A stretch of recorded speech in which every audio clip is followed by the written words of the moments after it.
All right. Take a second there. Hello, my name's Greg. If you're watching this, you probably know that. And I decided to have my 2020 gaming year begin with an experimental project related to the Call of Duty game series, specifically the Call of Duty games that are available through PC, through Windows. So, where did this come from? In this video, I'm going to talk a little bit about how I came to this idea and how this project is actually going to work out in the perfect world. So essentially, there were some recent articles that I encountered just spontaneously from various game critics discussing Modern Warfare, the game that came out last year, having superb sound design.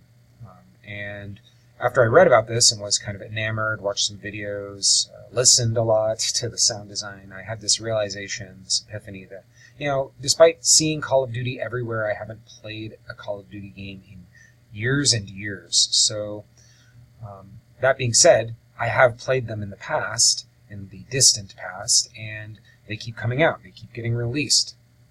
On and on and on, and so forth. I'm not a huge fan of these games. I've moved on and like other games that have other qualities to them, but I see them all over the place, and they continuously get really, really, really good reviews, high ratings from critics, from gamers, etc. Despite potential controversy, despite the violence, despite the repetitive quality of some of these games, in my mind. The nuances might be a lot more. I'm not sure, I haven't played them. But also, another inspiration was that the most recent game that I've looked at critically was Second Life. The very old, very vacant, very depressing virtual world. And that was a few months ago. So I haven't really been doing anything critically with games, and I just have wanted to for a long time, going beyond what I've done in the past with some of my writing. So anyway, I've come to the conclusion that I'm going to play all of the Call of Duty games that are available through PC. I've decided to play only the single-player campaign. Multiplayer, definitely popular in today's world, culture, etc., but I don't have time, don't have the interest. I'm mostly just interested in this kind of constrained approach to the game's single-player campaigns. I'm going to play each game only once. I'm not going to worry about doing everything, doing it all correctly, the achievements. It's going to be messy, it's going to be partial, it's going to be emotional as I see myself relating to these games, as I see my experience with these games. I'm going to play naturally. I'm going to review each game as each game is played. So after I finish playing one of the games, I'm going to do a review of the game. And there are criteria for those reviews that I'll go into later on in this video. And then, similar to the popular website that I really like regarding music, Pitchfork, I'm going to try to refer to the previous games in each review when possible. I'm talking about the progression of the series, the franchise, the different types of these games, Modern Warfare, Black Ops, etc. I'm also going to give myself a little bit of leeway because I'm not devoting my entire life to this and I'm not getting paid for it. The review, essentially, is an exploration of a set of controversial games, the Call of Duty games. I call them controversial because, to me, they're controversial. They are interesting, they are, in many ways, exceptional in terms of their design, in terms of how well they're lauded and their prevalence in the culture. All of those qualities are true, and yet they are in many ways linear, they are in many ways limited, they are in many ways reinforcing a stereotypical view of the military-industrial complex, militarism, war, patriotism, and those types of ideas that have a lot of different opinions that can converse and discuss them. Anyway, I am looking at this review as being an addition of depth and meaning to a disregarded series, disregarded by me, meaning I want to reapproach this series freshly. This is a personal look at games that have been in my past. I used to play a lot of these types of games. I used to play a lot of shooters in general. I still do, but not as much as I used to. And so I want to look at this nostalgically as well. This is one project. I'm not trying to define how we should all look at this game. I'm not trying to impose my view on the review of these games to the world in a dominant sense. It's a personal exploration, and the intentions, as I've gone through earlier on this slide, are very personal. And finally, the review is very unfunded. It's very personal. It's very amateur. It's not going to be using a lot of extreme technology, though in some cases, as I've already found out, I've needed to make tweaks to the game and to the settings of the game and to even how I record the game in order to go through with this project. What the review is not, it's not collaborative. I'm not looking for help or looking to share the work with other people as I go through this project. It's not that comprehensive. Certainly I'm going to look at a lot with these games, but I'm not going to look at everything. I'm also not an expert, and I'm not doing research to be closer to an expert for this project. This is not a research project. I'm not looking at this anthropologically and holistically so. I've looked at some Wikipedia. I'm not going to be reading articles. I'm not going to be reading analyses. I'm not going to be reading journal publications from academia about this game and its cultural relevance. And this is not a game that is going to be talking about which game is the best and which is the worst. Though I might talk about how certain games are better than others. This is not a professional project, as I mentioned already. And this is not something that is going to have an intention of starting some kind of channel or program or let's play persona. This is in isolation, in a vacuum. It is not, probably not, going to lead to some next thing. But maybe, who knows, it might influence how I relate to games and what I do in the future in some way, shape, or form. So what's the timeline? Estimated, there are 17 games last I looked. There could be another game that comes out in the next year. I don't know. But that's 17 games. I'm estimating 8 hours per game, especially in terms of the review. I noticed I've already started the first game, and I'm almost done. It's definitely not taken me 8 hours to go through it. I am planning on playing all of the games in easy mode, or whatever the version of easy is, just to be able to play them quickly and have a lot of room for commentary. The goal is to complete the games and the reviews before the summer. I realize that might not be possible. 17 weeks.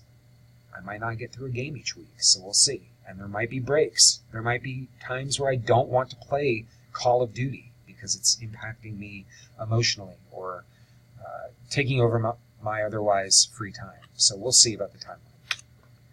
Okay, so criteria. This is the last kind of set of things I'm going to talk about in this introductory video. The criteria are both qualitative and quantitative. The quantitative criteria uses a rating system of 5 out of 5. Why? Because I do rate every game I play for personal reasons, and I've started using a 5-point scale because it's way easier. It's just easier to think about having something be awful, slightly bad, in the middle, slightly good, or amazing. The criteria are essentially, meaning completely arbitrary. I came up with them. I tried to use a well-balanced set of criteria, as you'll see in a second, but certainly some things are not included and some things are, and this is based on my personal interests. Manageable, simple. I wanted the criteria to be things that I could respond to with one-sentence responses and a quick 5-second understanding of how I'm going to rate them quantitatively. And I consider them universal general in the sense that all of the games that are in this series can be approached using these criteria. Now, there might be a game or two that is not so historical or is not so is not like the others, I'll put it that way. And in which case, some of these criteria may end up failing. But I'm hoping that at least these criteria will be able to be used somewhat in all of the games.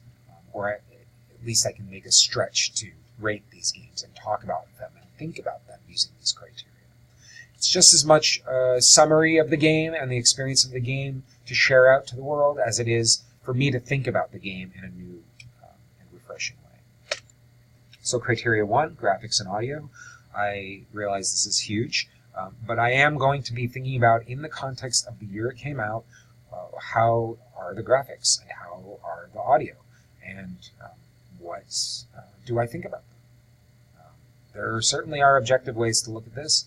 You could have an entire review project based on these two major sub-criteria, and I do realize it's kind of ridiculous to bundle them into one and put them as the first, but I do want to keep it simple.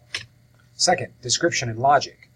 Is the game described well? Does it make sense what I'm doing? I've already noticed from the very first Call of Duty game that it is possible to score this game very low on the scale. And so, yeah, I want to see how out there some of these games are, or how put together some of these games are. Mechanics and gameplay, similar but different. Is it easy to play the game? Does it make sense to play the game? Do the mechanics make sense? Does the flow of the gameplay make sense?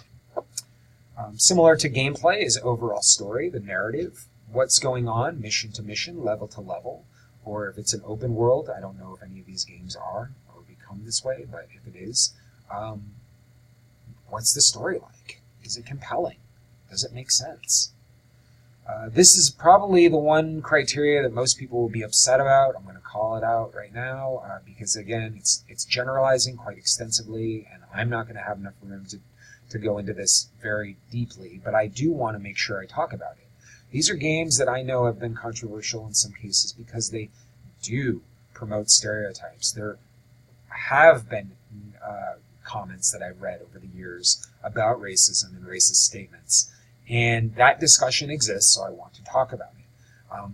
I don't know if it will come up every game or if it will be very obvious.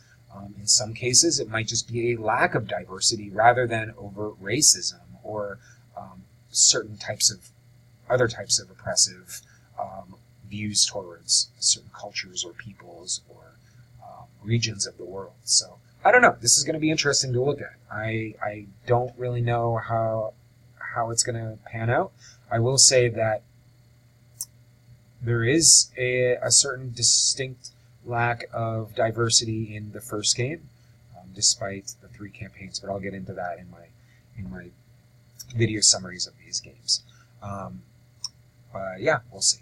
Each character, too, I think is important to recognize. There are a lot of individual characters that come up in these games, and I want to, including the protagonist, the player that you play, or the character that you play. So I do want to acknowledge that that will be part of this criteria as well. Innovative exploratory ideas. Now, it might be hard to do this because I wasn't around thinking about this when the games came out, but at least with the more recent games, I can think about this, and I can try to put myself in the shoes of the developers back in the years that these came out. Justification of or alternatives to violence. These are shooters. There might not be alternatives to violence, but games more recently have provided more alternatives to violence. I'm thinking of Metro, for example, where you can play the game and succeed in playing a game with very minimal violence by sneaking around enemies. So maybe that will be implemented. But if violence is happening, is it justified? Do the game developers and does the story show that it's justified? Poetic qualities, beauty. Is the game actually beautiful? Do I enjoy being immersed in the atmosphere and the world? And do I have a sense of this awe that I want to be in this world and that it's taking me into great heightened spaces? And criteria 9, the final criteria, relationship to the world, globalism. Is this game rationally presenting what's going on in the world? Not does it make sense? Is it logical? Not just that, but what is the international quality to it? Where are these conversations about how we connect with the world present, if at all? And I don't know if any of the games do this. I have thoughts on the first game, but I haven't quite gotten to really figuring those thoughts out yet. Concluding the criteria, as logic has it, there are 9 criteria, 5 points each, 45-point system quantitatively. This is experimentation. I don't know, as I mentioned earlier, if these criteria will work out well. There will be room for tweaks, but not in the actual definitions of the criteria. I'm leaving them as they are fixed. But as I go through this game, this game series, I may or may not tweak how I think about the criteria and where they grow and shrink, expand, contrast, etc. So I'm open-minded, but also rigid at the same time. And that's it. The next videos that you'll see will be video summaries. My goal is to have a combination of still images and video recordings, which we'll see how that goes. It really depends on how it all works out at this point. I'll also be uploading messy Let's Play videos of me actually playing the games, which are just just an added bonus. I'll leave it at that. Because I can record these games being played, why not upload the videos of me playing them? Who knows if anyone will watch them? I have low hopes for that, but that's not the point of this project. It's just an added bonus. Yes, and hopefully some PowerPoint overviews of the criteria to justify the ratings that I give, rather than just saying, I gave this rating, now believe me. I'll have some kind of explanation. Hopefully I'll be a little bit faster and more optimized than this video, which is getting on to 20 minutes, but who knows. I have time, I'm devoting time, and it's going to be fun. So thanks for watching. Feel free to put comments in the comments box if you want. I will definitely respond to anything that gets put in there. So thank you. Have a great day, and I'll see you at the next video.